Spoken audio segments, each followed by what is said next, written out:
இயேசு உங்களை நேசிக்கிறார். பிரியமானவர்களே, இயேசு உங்களை நேசிக்கிறார். பிரியமானவர்களே, இந்த நாளில் ஆண்டவர் நம்மளோடு பேசும்படியாக வேதத்திலிருந்து ஒரு வசனத்தை கூட வாசித்து நாம் இந்த நாட்களில் அறிந்து கொள்ளக்கூடிய காரியங்கள் ஆண்டவர் நம்மளோடு இடைபடுவாராக. அது கொரிந்தியர் புஸ்தகம் 10வது அதிகாரம், 1 கொரிந்தியர் 10வது அதிகாரம் 11வது வசனம் இப்படியாக சொல்லுகிறது: இவைகளெல்லாம் திருஷ்டாந்தங்களாக அவர்களுக்கு சம்பவித்தது, உலகத்தின் முடிவு காலத்தில் நமக்கு எச்சரிப்பு உண்டாகும்படி எழுதப்பட்டு இருக்கிறது. உலகத்தின் முடிவு காலம் உள்ள நமக்கு எச்சரிப்பு உண்டாகும்படி எழுதப்பட்டிருக்கிறது. எது உலகத்தின் முடிவு காலம்? ஆண்டவராகிய இயேசு கிறிஸ்து சில அடையாளங்களை நம் வேதத்தில் சொல்லி இருக்கிறதை நாம் பார்க்க முடிகிறது. பிரியமானவர்களே, அவருடைய வருகைக்கு நம்முடைய உலகத்தின் முடிவுகளுக்கு சில அடையாளங்கள் அதெல்லாம் இப்பொழுது நடந்து கொண்டு வருகிறதை நாம் பார்க்கிறோம்.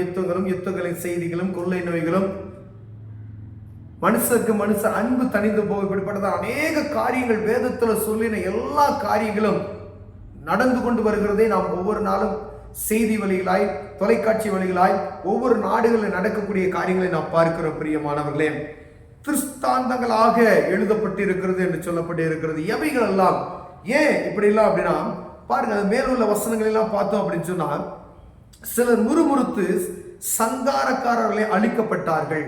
யார் என்றால் கிறிஸ்தவர்கள், அறிந்து கொள்ளப்பட்டவர்கள் முறுமுறுப்பு நிமித்தமாய் ஆண்டவரை பற்றி அவர்களுக்கு தெரியும், அவர் சர்வ வல்லமையுள்ள தேவன் என்பதை அவர்களுக்கு அறிந்திருந்தும் முறுமுறுத்தார்கள்.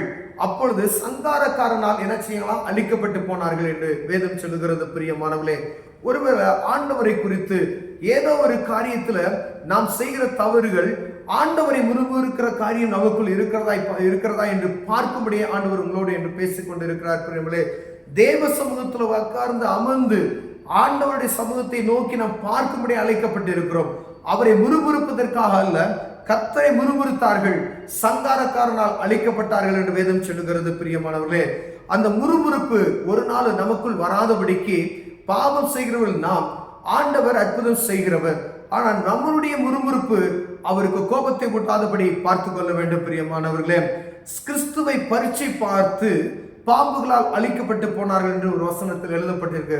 ஆண்டவரை பரீட்சை பார்த்தார்களாம், இது நடக்குமா நடக்காதா, ஏன்னா அவர் சோதனைக்குட்படுத்துகிற காரியங்களை செய்தார்கள். அதனால் பாம்புகளால் அழிக்கப்பட்டார்கள். பழைய ஏற்பாட்டின் காலத்துல இது நடந்ததை நாம் அறிந்திருக்கிறோம். சர்ப்பங்கள், கொல்லிவாய் சர்ப்பங்கள் என்ன செய்து அவங்களெல்லாம் கடித்தது.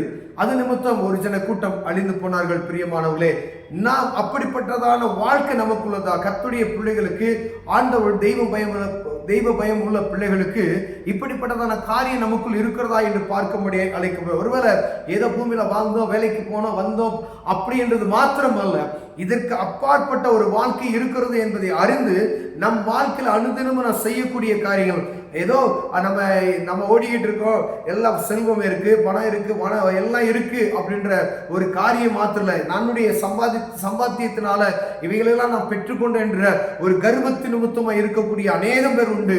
அவர்கள் கிறிஸ்தவர்களா இருப்பார்கள், கர்த்தர் பயமற்றவர்களா இருப்பார்கள், ஆனா கிறிஸ்தவர்கள் என்று சொல்லி மார்தட்டி கொண்டு இருப்பார்கள்.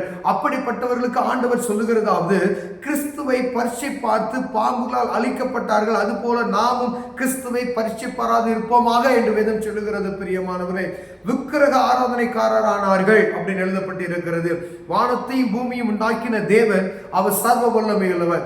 ஆவியான தேவனுக்கு ரூபம் ஒன்றும் இல்லை, அவர் ரூபம் ஒன்றும் இல்லை என்பதை நாம் அறிந்திருக்கிறோம். வானத்தை நோக்கி நீங்க தேவ சமூகத்தில் உங்க வீட்டுக்காக அறை பூட்டிக் கொண்டு தேவ சமூகத்தில் உட்கார்ந்து நீங்க ஜெபிச்சீங்கன்னா அவர் ஜெபத்தை கேட்கிறவராய் இருக்கிறார். பிரியமானவர்களே, விக்கிரக ஆராதனைக்காரர் ஆனது போல நீங்களும் ஆகாதிருப்பீர்கள் என்று வேதம் சொல்லுகிறது. அதே போல பாருங்க, இச்சித்தார்கள், அவர்கள் இச்சித்தது போல நாமும் பொல்லாங்கானவைகளை இச்சியாதபடிக்கு இவைகளை நமக்கு திருஷ்டாந்தங்களாக எழுதப்பட்டிருக்கிறது. வாழ்க்கையில மனிதனுக்கு அனுதினமும் இச்சையான காரியங்கள் ஒவ்வொரு நாளும் பல ஆயிரக்கணக்கான காரியங்கள் நம்மளை ஊடுருவி செல்கிறதை பார்க்க முடியும். ஏன்னா இந்த உலகத்தினுடைய காரியம் எல்லாமே அப்படிப்பட்டுதான் இருக்குது. எந்த விளம்பரங்களை நீங்கள் எடுத்தாலும் அதை வாங்குவதற்காக அவங்க செய்யப்படுகிற காரியங்கள் எல்லாமே இச்சைகளுக்கு உட்காட்டப்படுகிறது தான். ஆனா இச்சை என்பது மனிதனை இழுக்கக்கூடிய ஒரு காரியம். பிரியமானவர்களே, இச்சையில விழுந்து போகாதபடி, ஏன்னா இது கடைசி காலம் என்று ஆண்டவர் சொல்லி இருக்கிறார். இந்த கடைசி காலத்துல இதெல்லாம் நடக்கும் அப்படின்னு சொல்லப்படுகிறது. அநேக இச்சையான காரியங்கள் எதை பார்த்தீங்கன்னா இச்சையாக தோன்றும். அப்படிப்பட்டதான காரியத்துக்கு நாம் விலகி இருக்கும்படி ஆண்டவர் சொல்லுகிறார். கர்த்தருடைய பிள்ளைகளுக்காய், ஆண்டவரை நோக்கி பார்க்கிற ஒவ்வொருவருக்காய், கிறிஸ்தவர்கள் என்று சொல்லப்படுகிறவர்களுக்காய் ஆண்டவர் சொல்லுகிறது, இச்சையில விழுந்து போகாது இருப்பீர்களாக என்று. அதுக்கு கவனமா இருங்க அப்படி சொல்லிட்டாரு. ஐயா, காலம் கடைசியா இருக்கிறது, எந்த நேரத்தில் ஆண்டவருடைய வருகை வரலாம், நீ கவனமா இருந்துக்க அப்படின்னு சொல்றாரு. அப்ப நம்ம எச்சரிக்கையா இருக்கும்படி நம்ம பார்க்க போறோம். சிலர்கள் புசிப்பும் குடிப்பும் உட்கார்ந்து விளையாடவும் எழுந்தார்கள். சில இடங்களை பார்த்தீங்கன்னா வசதி வாய்ப்புகள்லாம் இருக்கும், ஆனா தெய்வ பயமற்ற சூழ்நிலை. நல்லா குடிப்பாங்க, நல்லா சாப்பிடுவாங்க, நல்லா ஜாலியா விளையாடுவாங்க. பாருங்க, இஸ்ரவேல் ஜனங்கள் அப்படிதான் செய்தார்கள். ஒரே ஜாலி, கூத்து கும்மாளம் இப்படி இருந்தார்கள். ஆனா சந்தோஷம் இருக்கணும். ஆனா அதே ஆண்டவருக்கு விரோதமாய் இருக்கக்கூடாது. கர்த்தருக்கு பயப்படுகிற பயம் ஒரு சொட்டு கூட இல்லாதபடிக்கு நீங்கள் புசித்து குடித்து ஜாலியா விளையாண்டு கொண்டு தெய்வ பயம் அற்று இருப்பீர்களானால் ஆண்டவருடைய வருகை எப்போ வரும் என்பதே தெரியாது. அப்படிப்பட்டதான சூழ்நிலைக்கு நேராக நம்ம கடந்து செல்லக்கூடாது. அப்படி இருந்தீங்க அப்படின்னா திருத்திக் கொள்ளும்படி ஆண்டவர் இந்த நாளில் நம்மளோடு பேசிக் கொண்டிருக்கிறார். பிரியமானவர்களே, இதெல்லாம் கிறிஸ்தாந்தங்களமாய் எழுதப்பட்டு இருக்கிறது. உலகத்தின் கடைசி நாட்களில் இருக்கிறோம். அதனால் ஒவ்வொருவரும் இதை அறிந்து கொள்ளும்படியாய் ஆண்டவர் இந்த இச்சையான காரியங்களுக்கு விலகிருங்கள் என்று சொல்கிறார். பிரியமானவர்களே, விக்கிரக ஆராதனைக்கு விலகிருங்கள் என்று சொல்கிறார். பிரியமானவர்களே, பாம்புகளை அழைக்கப்பட்ட அந்த ஜனங்களை பாருங்க, என்னென்ன காரியம்லாம் இதெல்லாம் நம்மளை வஞ்சிக்குமோ அந்த காரியங்களாம் முன்குறித்தே ஆண்டவர் சொல்லிவிட்டார். இப்படிப்பட்டதான காரியத்துக்கு எச்சரிக்கையா இருந்து தெய்வ பயம் நமக்குள் வரணும்.